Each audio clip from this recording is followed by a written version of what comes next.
ఓం గురు బ్రహ్మ గురు విష్ణు గురుదేవో మహేశ్వర గురు సాక్షాత్ పరబ్రహ్మ తస్మై శ్రీ గురువే నమః. ఓం నమ శివాయ. శ్రీ గురు దత్తాత్రేయ దేవతాయ నమో. చంద్రశేఖర సరస్వతే దేవతాయ నమః. ఆదిశంకర గురువే నమః. ఈరోజు మనం తెలుసుకునేది దాన రుణం కోసం.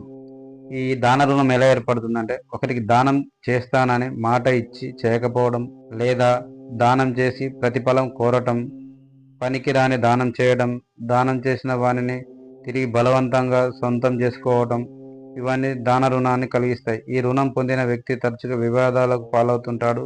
ధనం, కుటుంబ జీవనం నష్టపోయినప్పుడు వ్యసనాలకు పాలవుతాడు. ఇతరులకు మేలు కలిగించే పనులు చేస్తుంటాడు.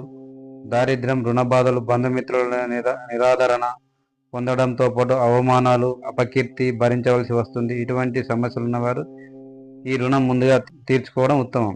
ఈ రుణం ఉందో